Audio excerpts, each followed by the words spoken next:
Hello media கிரிக்ஸ் viewers உங்க எல்லாருக்கும் ஒரு பெரிய வணக்கம். எஸ், இன்னைக்கான வீடியோ என்ன அப்படின்னு பார்த்தீங்கன்னா ஐபிஎல் 2026 இன்னும் கொஞ்சம் நாளில் ஆரம்பிக்க போகுது. ஸோ நம்ம நிறைய வீடியோஸ் கவர் பண்ண போகிறோம். அதில் ரொம்ப முக்கியமான வீடியோ ஐபிஎல் அப்படின்னாலே இந்த வீடியோவோட நான் வந்துடுவேன். சிஎஸ்கேவோட ஸ்வாட் அனாலிசிஸ். ஸ்வாட் அனாலிசிஸ் அப்படின்னா என்னன்னா ஒரு டீமோட strength, weakness, opportunity and threads பற்றி பேசுறது தான். ஸோ எப்போவுமே இந்த வீடியோ நான் போடுவேன், அதுக்கு நல்ல ரெஸ்பான்ஸ் கொடுப்பீங்க. அண்ட் இந்த வருஷமும் இந்த வீடியோட நான் வந்திருக்கேன்.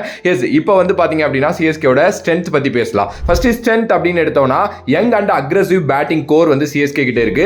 சிஎஸ்கே வந்து ஒரு நல்ல யங் பேட்டிங் லைனப் வந்து வச்சிருக்காங்க. இது வந்து பாத்தீங்க அப்படின்னா ஒரு மாதிரி சூப்பரான ஒரு விஷயம் அப்படினே வந்து சொல்லலாம். பிகாஸ் இந்த பயமே அறியாத சின்ன பசங்க என்ன பண்ணுவாங்க அப்படின்னா T20 கிரிக்கெட் எப்படி விளையாடணும் அப்படிங்கறத எல்லாருக்கும் சொல்லி கொடுப்பாங்க. ஸோ இப்பெல்லாம் வந்து இந்த T20 கிரிக்கெட் மாதிரி விளையாண்டாதான் அது வந்து ஒர்க் அவுட்டே ஆகுது.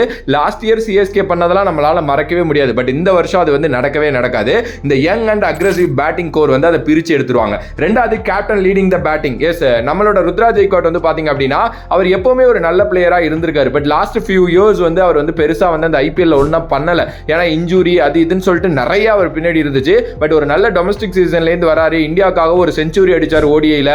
அந்த இந்தியன் கால் அப், அதுக்கு அடுத்தபடியா 2027 வேர்ல்டு கப் அவரோட கண்ணில் அப்படியே பட்டுக்கிட்டே இருக்கும். ஸோ இங்கேருந்து வந்து பாத்தீங்க அப்படின்னா அவருக்கான காலம் ஆரம்பிக்க போகுதுன்னு தான் நான் பர்சனலா நினைக்கிறேன். பிகாஸ் எனக்கு தெரிஞ்சு இந்த ஐபிஎல் ஏதோ ருத்ராஜ் ஜெய்க்வாட்டுக்கான ஐபிஎல் அப்படின்னு நினைக்கிறேன். நிறைய பிராக்டிஸ் பண்ணியிருக்கிறாரு, நிறைய டொமஸ்டிக்ல நல்ல கேம்ஸ் ஆடி இருக்கிறாரு. அண்ட் ஒரு மாதிரி நல்ல மைண்ட் செட்ல உள்ள வர்றாரு. MS தோனி பெருசா அவர் மேல நம்பிக்கையை வச்சிருக்கிறதா ரீசன்ட் டைம்ஸ்ல ஒரு இன்டர்வியூல சொல்லியிருந்தாரு. ஸோ ருத்ராஜ் ஜெய்க்வாட் வந்து பாத்தீங்கன்னா ஒரு பில்லரா இருப்பாரு. மூணாவது வந்து பாத்தீங்கன்னா ஒரு நல்ல டெப்த் இருக்கு இவங்களோட பேட்டிங்ல. ஒரு மாதிரி சஞ்சு இருக்காரு, ஒரு எக்ஸ்பீரியன்ஸ் கேம்பைனர், நல்ல ஒரு வேர்ல்டு கப்புக்கு அப்புறம் வராரு. டெவல்ட் பிரிவிஸ் இருக்காரு. ஸோ அவரை பத்தி நமக்கு தெரியும், நல்ல ஒரு வேர்ல்டு கப்புக்கு அப்புறம் வராரு. ஆயுஷ் மாத்திரே இருக்காரு, அண்டர்-19 வேர்ல்டு கப்ல இருந்து வராரு. சின்ன பையன், ரீசன்ட் டைம்ஸ்ல ஃபார்ம் பெருசா டிப் ஆயிருக்கு. பட் ஸ்டில் அவருக்கு வந்து ஒரு நல்ல குஷன் கிடைக்கும். இங்க உர்வில் பட்டேல் வந்து பாத்தீங்க அப்படின்னா இருக்கிறாரு. இது இல்லாம எக்ஸ்பீரியன்ஸ்டு சிவம் டூபே, MS தோனி, நான் ஃபர்ஸ்ட்லேயே சொன்ன மாதிரி ருத்ராஜ் ஜெய்க்வாட் வந்து இருக்கிறாங்க. ஒரு மாதிரி நல்ல பேட்டிங் டெப்த் வந்து பாத்தீங்க அப்படின்னா இந்த டீம்ல இருக்கு. அண்ட் ஜாமி ஓவர்டன் அவரும் நல்லா வந்து பாத்தீங்க அப்படின்னா பேட்டிங் பண்ணுவாரு. கார்த்திக் சர்மா, பிரசாந்த் வீர் மாதிரி பிளேயர்ஸையும் எடுத்துருக்காங்க. டொமஸ்டிக் கிரிக்கெட்ல ரொம்ப முக்கியமான பிளேயர்ஸ் அவங்க. ஸோ எனக்கு தெரிஞ்சு நல்ல பேட்டிங் டெப்த் இருக்கிறது சிஎஸ்கேயோட ஒரு பெரிய ஸ்ட்ரென்த் அப்படின்னே சொல்லலாம். அதுக்கு அடுத்தபடியா ஒரு மிகப்பெரிய ஸ்ட்ரென்த் அப்படின்னா எக்ஸ்பீரியன்ஸ் பிளஸ் யூத் காம்பினேஷன். இந்த டீம் ஃபுல் அண்ட் ஃபுல் ஒரு யூத் அப்படின்னு சொல்ல முடியாது. ஒரு சில நல்ல எக்ஸ்பீரியன்ஸ் கேம்பைனர்ஸ். இப்போ ஒரு சஞ்சு வந்து பாத்தீங்க அப்படின்னா ஒரு யூத் தான், ஆனா ஒரு நல்ல எக்ஸ்பீரியன்ஸ். அதே நேரத்தில் ருத்ராஜ் ஜெய்க்வாட் நல்ல எக்ஸ்பீரியன்ஸ் தான், அதுலயும் மாற்று கருத்து இல்லை. சிவம் டூபேவே நீங்க எடுத்துக்கலாம். அண்ட் இதை தாண்டி வந்து பாத்தீங்க அப்படின்னா இப்போ ஒரு MS தோனி பலந்துன்னு கொட்டை போட்ட ஒருத்தர் அவர் வந்து பாத்தீங்க அப்படின்னா இருக்கிறாரு. அதுக்கு அடுத்தபடியா வந்து நீங்க இந்த பவுலிங் சைடு அப்படின்னு போட்டீங்கன்னா கலீல் அகமது ரொம்ப வருஷமா வந்து பாத்தீங்க அப்படின்னா ஐபிஎல் ஆடிட்டு இருக்கிறாரு. ஸோ இந்த மாதிரி சில விஷயங்கள் இருக்கு. ஸோ அதனால யங் அண்ட் எக்ஸ்பீரியன்ஸ் ரெண்டுமே சேர்ந்த ஒரு டீமா இது இருக்கிறது ஒரு பெரிய ஸ்ட்ரென்த் அப்படின்னே சொல்லலாம்.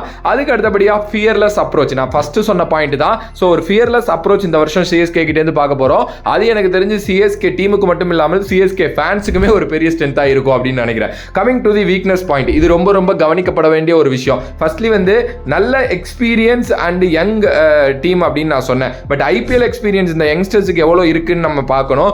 நிறைய பேர் புதுசா ஆட போறாங்க அண்ட் 1 or 2 சீசன் ஓல்டா இருக்காங்க சில பேர். அது மேபி எங்கேயாவது வந்து பாத்தீங்கன்னா வீக்னஸ் அமையலாம். அண்ட் சிஎஸ்கே மாதிரி ஒரு பெரிய டீம்ல விளையாடுறதே ஒரு பெரிய பிரஷர் தான் அந்த சின்ன பசங்களுக்கு. அதை அவங்க எப்படி ஹேண்டில் பண்ண போறாங்க அப்படிங்கிறது தெரியல. அண்ட் முக்கியமான ஒரு வீக்னஸ் அப்படின்னா பவுலிங் அட்டாக் அன்சர்டனிட்டி தான். ஏன்னா இதுல வந்து பாத்தீங்கன்னா பெருசா மேட்ச் வின்னர்ஸ் இந்த பவுலிங்ல இல்லவே இல்லை. குறிப்பா நீங்க இந்தியன் ஃபேஸ் அட்டாக் எடுத்தீங்கன்னா கலீல் அகமது, முகேஷ் சௌத்ரி, குர்பன்ஜீத் சிங், அனுஷுல் கம்போஜ் இருக்காங்க. கலீல் அகமது ஓகே, மற்றபடி வந்து அனுஷுல் கம்போஜ் ஓகே. பட் இவங்க எல்லாருமே ஒரு மேட்ச் வின்னர்ஸா அப்படின்னா அது ஒரு பெரிய கொஸ்டின் மார்க். அதே நேரத்தில் வந்து நேதன் எல்லிஸ், மேட் ஹென்ரி, ஜாமி ஓவர்டன், அகில் ஹுசேன் மாதிரி பிளேயர்ஸ் வந்து பாத்தீங்க அப்படின்னா இதுல இருக்காங்க, லைக் ஓவர்சீஸ்ல இருக்காங்க.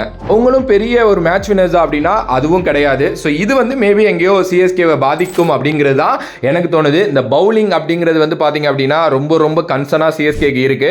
இங்கிட்டு 250 அடிக்கிற பேட்ஸ்மேன்ஸ் இருந்தாங்க அப்படின்னா இங்கிட்டு 260 கொடுக்குற பவுலர்ஸா இருக்காங்க. எனக்கு தெரிஞ்சது எப்படி ஒர்க் ஆக போகுது அப்படிங்கிறது மட்டும் தெரியல. Opportunities first. இந்த ஆப்பர்ச்சுனிட்டிஸ் அப்படின்னா என்னன்னா இப்போ டீம்ல இவ்வளவு பேர் இருக்காங்க, என்னென்ன மாதிரி ஆப்பர்ச்சுனிட்டிஸை டீம் கிரியேட் பண்ணலாம், மேனேஜ்மெண்ட் எந்த மாதிரி இருக்கு, இதை கொண்டு வரலாம், அண்ட் பிளேயர்ஸ் எப்படி இந்த ஆப்பர்ச்சுனிட்டியை கிராப் பண்ணலாங்கிறது தான். ஃபர்ஸ்ட் பார்த்துக்கிட்டீங்க அப்படின்னா ஒரு புது சிஎஸ்கே எரா வந்து ஸ்டார்ட் ஆக போறதுக்கான மிகப்பெரிய ஆப்பர்ச்சுனிட்டி இருக்கு. ஏன்னா இது வரைக்கும் நம்ம சிஎஸ்கேவை பார்த்தது வேற, நல்ல எக்ஸ்பீரியன்ஸ் பிளேயர்ஸ் எடுத்து வச்சு கப்படிப்பாங்க, தோனி இருப்பாரு, அப்படி இப்படின்லாம் இருக்கும். பட் இதுக்கப்புறம் சின்ன பசங்க, மேபி தோனியோட கடைசி சீசன், இதுக்கப்புறம் அடுத்த 10 வருஷத்துக்கு ஒரு பெரிய சிஎஸ்கே வேற மாதிரி மாறும் அப்படிங்கிறது என்னோட ஒரு பெரிய கருத்து. So generation of CSK success இங்கேருந்து வேற மாதிரி மாறப்போகுது. ஸோ அது வந்து பாத்தீங்க அப்படின்னா ஃபர்ஸ்ட் ஒரு ஆப்பர்ச்சுனிட்டி. ரெண்டாவது பாத்தீங்க அப்படின்னா ஒரு நல்ல யங் பிளேயர்ஸ் டீம்ல இருக்காங்க, அவங்க பிரேக் அவுட் ஆகிறதுக்கு நிறைய சான்சஸ் இருக்கு. எஸ் ஃபியூச்சர் ஸ்டார்ஸாக அவங்க உருவாகலாம். இப்போ ருத்ரா ஜெய்க்வாட் எடுத்துக்கோங்க, இல்லை நீங்கள் வந்து பார்த்தீங்க அப்படின்னா இன்னும் நிறைய பேர் சிஎஸ்கேல இருந்திருக்கிறாங்க. அவங்களாம் வந்து பார்த்தீங்கன்னா இங்கேருந்து பெருசாக பூம் ஆனவங்க தான். ஓகே, அந்த மாதிரி நிறைய பிளேயர்ஸ் ஒரு இந்தியன் டீம் மாதிரி ஒரு பெரிய லெவலுக்கு போகிறதுக்கு வந்து பார்த்தீங்கன்னா ரொம்ப முக்கியமான ஒரு இதுவாக இந்த ஆப்பர்ச்சுனிட்டியை கிரியேட் பண்ணலாம் சிஎஸ்கே பிளேயர்ஸ் அப்படின்னு நான் நினைக்கிறேன். அதுக்கு அடுத்தபடியாக 6th IPL டைட்டில் ஆப்பர்ச்சுனிட்டி கண்டிப்பாக இருக்கு. ரீசெண்ட் டைம்ஸில் வந்து கிரிக் ட்ராக்கரில் ஒரு போல் ஒன்று நடத்தியிருந்தாங்க. அவங்க ரொம்ப சூப்பராக எக்ஸ்பிளைன் பண்ணியிருந்தாங்க எந்தெந்த டீம்லாம் வந்து இந்த டைட்டில் அடிக்கிறதுக்கு இந்த வருஷம் சான்சஸ் இருக்கு அப்படின்ட்டு. அதில் ஹை பாயிண்ட் 80 to 87% வந்து பார்த்தீங்க அப்படின்னா சிஎஸ்கேக்கு நிறைய சான்சஸ் இருக்கு அப்படிங்கிற மாதிரி அவங்க ஒரு ஆர்டிகல் போட்டிருந்தாங்க. அதை நான் படிச்சு பார்த்தப்போ சீரியஸ்லி உண்மையிலுமே அது அப்படிதான் இருக்கு. எஸ், இங்க ஒன்னே ஒன்று பவுலிங் நல்லா அமைஞ்சிருச்சு அப்படின்னா கண்டிப்பா இந்த வருஷம் மேபி அந்த 6th டைட்டில் மேல கை வச்சு பார்க்கலாம் சிஎஸ்கே அப்படின்னு நான் நினைக்கிறேன். இதெல்லாம் ஆப்பர்ச்சுனிட்டி. த்ரெட்ஸ் அப்படின்னு வரப்போ நம்மளை பயமுறுத்தக்கூடிய விஷயங்கள் என்னென்ன அப்படிங்கிறத பத்தி இந்த வீடியோவில் இதில் பேசலாம். இந்த பார்ட்ல சாரி ஃபர்ஸ்ட் வந்து பார்த்தீங்கன்னா யங் பிளேயர்ஸை நம்பியே ரொம்ப நம்ம இருக்கிறோம். சம்டைம்ஸ் அது வந்து கிளிக் ஆகலாம், சம்டைம்ஸ் அது கிளிக் ஆகாமல் போகலாம். ஸோ இன்கேஸ் கிளிக் ஆகலைன்னு அப்படின்னா ஒரு சீசனே காலி. அது வந்து ஒரு பெரிய த்ரெட். அதுக்கு அடுத்தபடியாக நிறைய ஹை ஆக்ஷன் பிரைஸ் பிளேயர்ஸ் வந்து இருக்காங்க. ஒரு 14.2 கோடி கொடுத்து பிரசாந்த் வீர், கார்த்திக் சர்மா ஒரு சின்ன பசங்களை எடுத்து வச்சிருக்காங்க. மேபி அந்த பண பிரஷர் எங்கேயாவது அவங்களை கொண்டு போய் தப்பா விட்டுறக்கூடாது.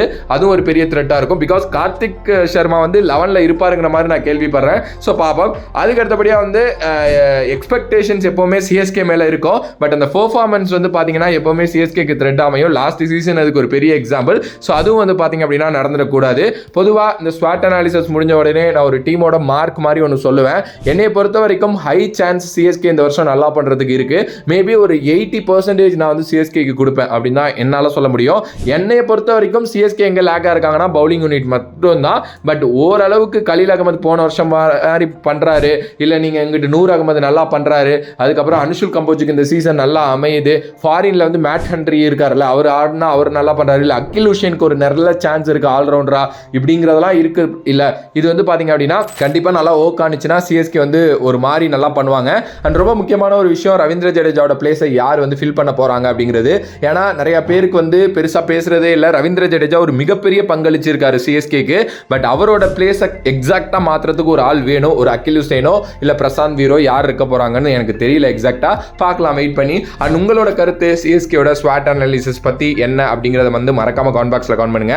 நீங்க என்ன நினைக்கிறீங்க? சிஎஸ்கே இந்த வருஷம் வந்து ஹை சான்ஸ் இருக்குமா அந்த 6th IPL கப் மேல கை வைக்கிறதுக்கு அப்படிங்கறதையும் மறக்காம கமெண்ட் பாக்ஸ்ல கமெண்ட் பண்ணுங்க. If you like the video please like, share and subscribe to நம்மளோட கிரிக்ஸிப் சேனல். வேற ஒரு வீடியோல வேற ஒரு கான்செப்ட்ல வந்து உங்களை சந்திக்கிறேன். another back from this is VJ Money. Love you all, stay safe மக்களே. கண்டிப்பா இனிமே டெய்லி 2 வீடியோஸ் வரும், தொடர்ந்து பாருங்க. நன்றி, வணக்கம்.